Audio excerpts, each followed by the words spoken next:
Entonces continúo. Bien, entonces aquí están.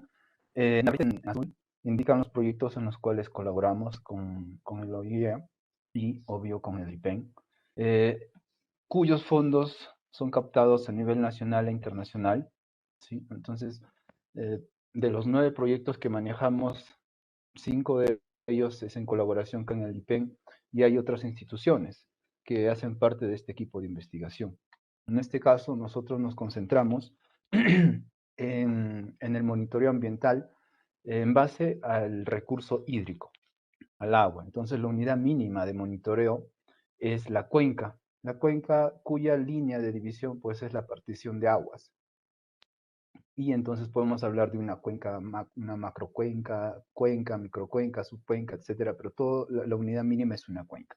Puesto que aquí se reúnen, se juntan todos los procesos entre el agua, el suelo y la parte viva en la cuenca. Esto genera entonces oportunidades de mejora económica, pero también riesgos.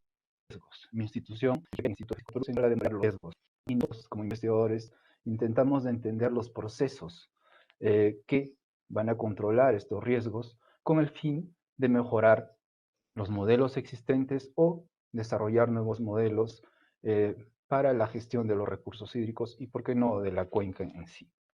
Bien, entonces, como les comentaba, la combinación del agua, el suelo, la vida generan pues este tipo de escenarios. Por ejemplo, aquí hay una foto en el norte del Perú, en Piura, específicamente en la quebrada Venados, está el ingreso del reservorio Puechos, y esta foto pues es del año 2017, durante el Niño Costero. Pueden observar que hubo un puente, ¿no?, de una carretera que comunica entre Perú y Ecuador, pero pues durante eventos se sedimentó su causa principal y hubo un justo colapso de la infraestructura del puente. Después, abajo ustedes pueden observar un campo de platanal, ¿sí? Durante la foto fue tomada en marzo de 2016, un año después, durante el Niño Costero, pues aparecieron cerca de 3 hectáreas, ¿no?, de campo de plantación de plátanos. Es algo muy común, muy recurrente durante los extremos. Entonces, hay una necesidad de entender este tipo de procesos, puesto que el Perú está atravesado por la cadena de montañas de los Andes. Entonces, este tipo de eventos existieron por lo largo de la historia y existirán. He ahí entonces una oportunidad de mejora, ¿no? Al intentar reducir los impactos económicos o sociales en general de este tipo de eventos extremos. Es así que el Instituto Geofísico del Perú entonces tiene 4 puntos de monitoreo a lo largo del país. Voy a hablar sobre nuestra región 2, específicamente sobre la cuenca del río Ronquillo. Es una cuenca que ha sido implementada a través de nuestros proyectos con financiamiento del extranjero y también nacional. Podemos decir que desde el año 2016 la cuenca mejor monitoreada en términos de tiempo y espacio por la red, por la densidad de equipos que manejamos desde el 2016 y también por la calidad, los tipos de equipos instalados en nuestra cuenca. Evidentemente la investigación no la hacemos solos. Trabajamos con instituciones públicas y privadas a nivel nacional y también con otros centros de investigación internacional. Para el caso específico de esta presentación, pues voy a hablar de los trabajos entre el IGP, el IPEN, en el marco de los proyectos del OIE. Y el proyecto del cual vamos a tratar, pues, es la aplicación de técnicas nucleares para evaluar la erosión y la sedimentación en las cuencas agrícolas. Manejamos una serie de equipos a nivel de ingeniería y podemos decir los mejores equipos, pero ninguno de ellos hasta el año 2016-17 manejaba tecnología nuclear. Entonces, como cualquier técnica de estudio de monitoreo, es una herramienta que posee ventajas y también desventajas. En este caso, las técnicas nucleares tradicionales, pues en el caso de Perú, es la falta de una red de monitoreo a nivel nacional, ¿no? Y también una serie de registros larga que nos permite entender, pues, los procesos y, ¿por qué no, empezar a hablar del cambio climático? Uno de los grandes retos a nivel de la ingeniería es hablar sobre el cambio climático, puesto que las series que manejamos, los registros en el río, meteorológicos, no son lo suficientemente largos como para empezar a generar escenarios de cambio climático que se ajusten a nuestra realidad, ¿no? Porque es posible, mas estos lamentablemente están lejos de ajustarse a nuestra realidad. Eh, Bien, entonces en esta cuenca del río Ronquillo se generan inundaciones, muchas veces en los últimos años un poco más frecuentes, pero no necesariamente por el cambio climático, sino muchas veces por el cambio del uso de suelo. Imaginémonos una cuenca con suelo, con una tierra normal, ¿no? Y otra cuenca en donde hemos colocado una mayólica, esa mayólica que colocan en las duchas. Entonces, definitivamente estos dos escenarios son totalmente opuestos en términos de escorrentía. Y no es que llueva más, y por eso es que hay más inundaciones, sino es que muchas veces cambiamos el uso del suelo, es decir, la superficie en la cuenca, como consecuencia inducimos, generamos inundaciones más frecuentes. En ese contexto, monitoreamos esta cuenca, ¿no? Con la finalidad de ver los cambios. Acá pueden ver el agua muy clara, casi transparente, y luego, en ese mismo evento, ven cómo el agua empieza a cambiar de coloración. Y es que aguas arriba empezó a llover, eventos de precipitación generaron erosión, también transporte en las laderas, y el agua, el color del agua, la calidad empezó a cambiar. Bajo esta técnica, entonces, hemos logrado, después de 2, 3 años de monitoreo, estimar la producción de sedimentos. ¿Cuánto de suelo se está perdiendo aguas arriba de nuestra estación de monitoreo? Aquí está la estación Ronquillo, que es justo, esta es la estación Ronquillo, donde tenemos sensores de nivel de agua. Y aguas arriba hemos instrumentado otras estaciones en donde hemos cuantificado la pérdida de la erosión de los suelos. Por ejemplo, en esta subcuenca hablamos de casi 0.4, o sea, no llega ni una tonelada por kilómetro cuadrado al año. Luego tenemos otra cuenca de Sexemayo, 46 toneladas. En la cuenca media, Chamis, estamos hablando de 87 toneladas por kilómetro cuadrado al año. Y aquí en esta cuenca en amarillo, que tiene peculiaridades, y después vamos a hablar de esas peculiaridades, pues llega casi a 400 toneladas por kilómetro cuadrado al año. Y la diferencia está justo en el uso del suelo. Esta cuenca, por ejemplo, que presenta una erosión mínima a comparación del resto, y a pesar que están muy cercanas, estamos hablando de solo 6.8 kilómetros cuadrados, entonces la distancia entre este punto a este punto, pues son 4 o 5 kilómetros. Son cuencas muy cercanas, donde los patrones de precipitación son muy similares, pero las tasas de erosión son muy diferentes. Resulta que esta cuenca es una cuenca de configuración plana, donde encontramos ecosistemas de montaña, llamemos bofedales, humedales, páramos, y toda la familia de estos ecosistemas de montaña, que permiten retener el sedimento. Entonces son sumideros, grandes sumideros, depósitos de sedimento, y a la vez es el sedimento que permite la infiltración del agua y como consecuencia la recarga de los acuíferos. Entonces aquí en esta cuenca tenemos una baja producción de sedimentos y una alta tasa de recurso hídrico, una riqueza de recurso hídrico. A diferencia de esta cuenca, que lleva cerca de 1000 veces más la erosión, ¿no? A pesar que es contigua, pero en esta cuenca no hay páramos, la topografía es mucho más accidentada, la cobertura vegetal durante la época de estiaje es escasa, casi no existe, y durante la época de estiaje no hay recurso hídrico aquí. Entonces una cuenca intermitente, donde más bien se produce mucha erosión, mucho transporte de sedimentos y el recurso hídrico es mínimo. Y de este contexto, pues, es el común denominador a lo largo de todo el Perú. No es algo peculiar de esta cuenca. Encontramos este tipo de configuración a lo largo de todo el Perú, desde el norte hacia el sur del Perú. Entonces la pregunta es, ok, si queremos evitar inundaciones futuras o dejar de perder miles de millones de soles, ya sea por la colmatación de nuestros reservorios o el colapso de nuestros puentes, de nuestras carreteras, es necesario entender cuál es el principal factor de transporte de sedimentos, de producción de sedimentos también en una cuenca de montaña. He aquí entonces el uso de un trazador. En este caso hemos empleado dos, el plomo 210 y el cesio 137, para identificar las fuentes de erosión. Entonces, en una cuenca de esta configuración, como pueden ver en la foto, pues los deslizamientos es algo muy, muy recurrente. Muchas veces los pulsos de sedimentos, las grandes concentraciones, dan como origen el desplazamiento de la ladera y el deslizamiento hacia el cauce principal. Como consecuencia hay un taponamiento a veces del cauce principal, o aguas abajo pues empiezan a colapsar las infraestructuras por la gran sedimentación que se genera. La pregunta entonces a nivel de la región, ni siquiera fue solamente del Perú, sino de todos los Andes, era cómo es que funcionan estos procesos. ¿Cuál es el proceso que va a gobernar? ¿Es la erosión laminar? ¿Es la erosión por los deslizamientos debido a la topografía? ¿Es el humano que con las actividades agrícolas empieza a generar una erosión fuerte? Entonces, en ese contexto hemos dividido tres tipos de fuentes, ¿no? Las fuentes superficiales y subsuperficiales, vamos a ver luego de qué trata.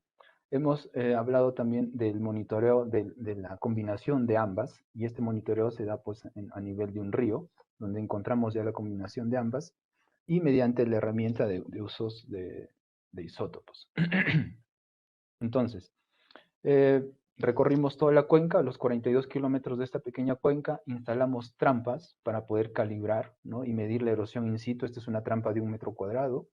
También recolectamos muestras de todos los cauces, canales, de todo el sistema hídrico en general, muestras de sedimento en suspensión y también de fondo. Valga así que aquí tenemos una serie, las líneas indican la serie de caudales, ¿no?, en una estación, y los puntos son las muestras que hemos recolectado durante esas crecidas. Entonces, las muestras superficiales se considera a los usos forestales, en sí puede ser pino, eucalipto, etc. Entonces son forestales, también a las áreas de pastos naturales, también a los suelos desnudos. Aquí también vamos a incluir a los cultivos, ya sea papa, maíz, en la zona predominaban también trigo. ¿Okay? Y luego, en cuanto a las zonas subsuperficiales, mostramos a las cárcavas, ¿no?, y también a las potenciales zonas de deslizamiento, así como los bancos de arena en los principales ríos, y también los depósitos de sedimento de fondo en los canales y quebradas en toda nuestra cuenca. Se tomaron muestras para caracterizar estos cuerpos y estas fuentes.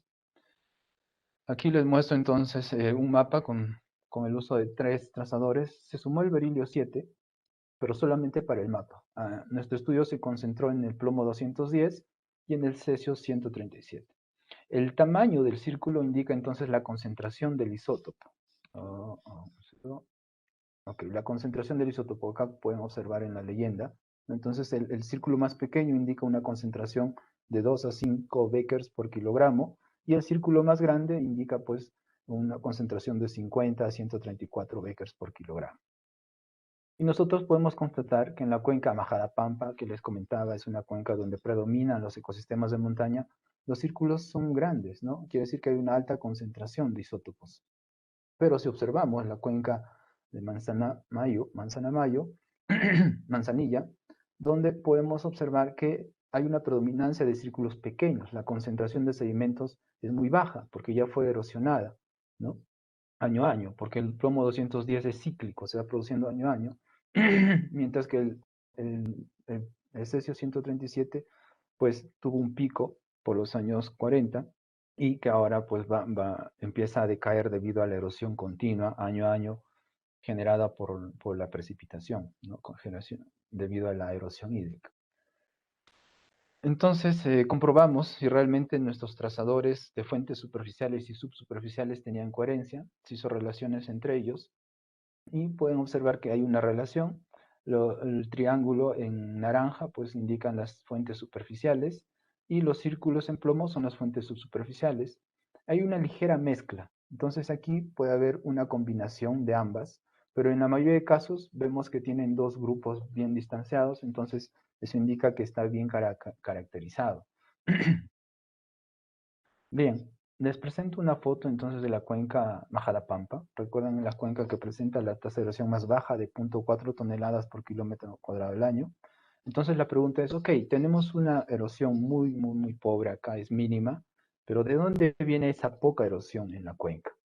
Es así que a la salida de esta cuenca se instaló una estación hidrosedimentológica, se tomaron muestras y empezamos a monitorar la combinación de las fuentes. Entonces en naranja son fuentes superficiales, recuerdan cultivos, campos forestales, pastos naturales, y en la parte de la fuente subsuperficial son básicamente bancos de sedimentos en el cauce principal o en las laterales también, o zonas de deslizamiento. Pues resulta que el 47% de esa poca tasa de erosión vienen de estos bosques forestales, de las pasturas, pero el 53%, es decir, la mayoría, vienen de las fuentes subsuperficiales. Y en este caso viene de las laterales del canal, ¿no?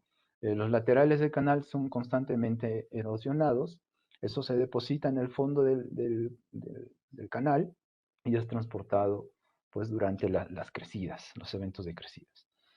Y aquí tenemos diferentes eventos, se hizo por medio de la caracterización no solamente a partir de uno, sino hemos tenido varios monitoreos. Luego hablamos de la cuenca media, ¿no? La cuenca Chamis, que presentaba pues una tasa de 87 toneladas por kilómetro cuadrado, entonces era regular, no era tan abrupta. Igual, en naranja podemos observar las fuentes superficiales, perdón, es decir, los campos de cultivo, los campos forestales, ¿no? Como estos, que solamente contribuyen con el 12% de la producción de sedimentos, más el 88%, es decir, casi el total, vienen de las cárcavas y de las laterales, de las zonas de erosión. Eh, Esto fue una buena noticia porque muchas veces durante el modelado del transporte de sedimento, pues se consideran parámetros que fueron generados en el extranjero, en donde la configuración de las cuencas y del clima es totalmente diferente. Como consecuencia, la implementación de nuestros modelos sufren de errores permanentes, ¿no? En cuanto a la estadística también que se va a generar. Y finalmente, a la salida de nuestra cuenca, en la desembocadura, al outlet, aquí en la estación Ronquillo.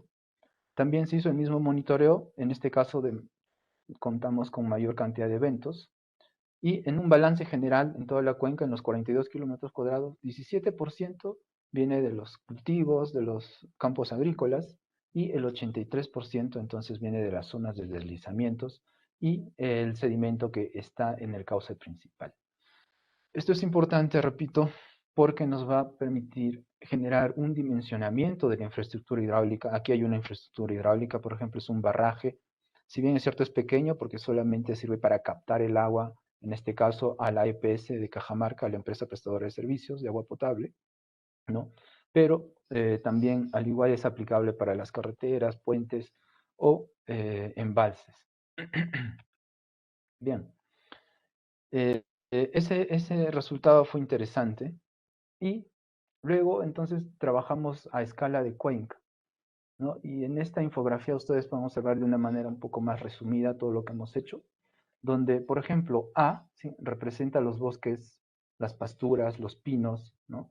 Todos los forestales que encontramos en la cuenca. B, son las pasturas naturales que existen en la cuenca.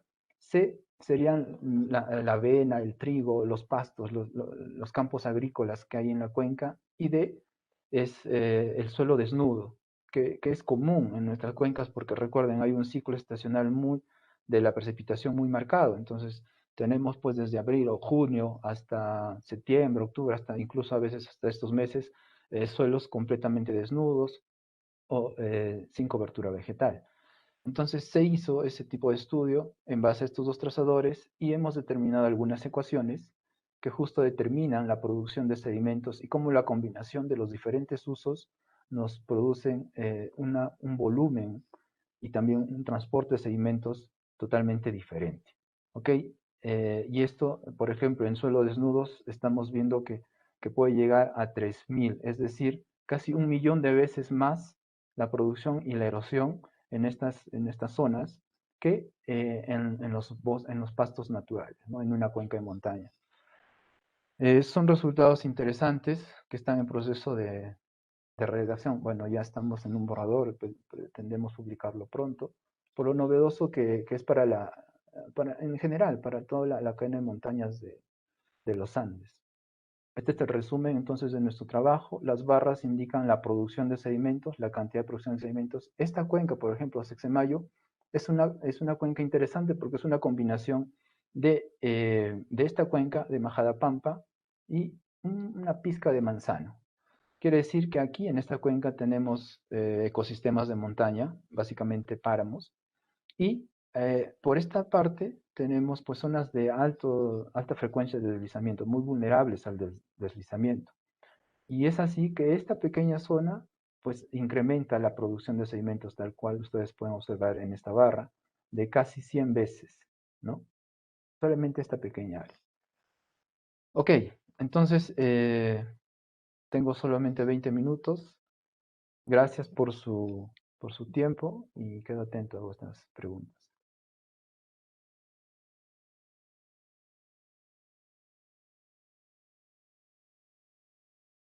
Gracias.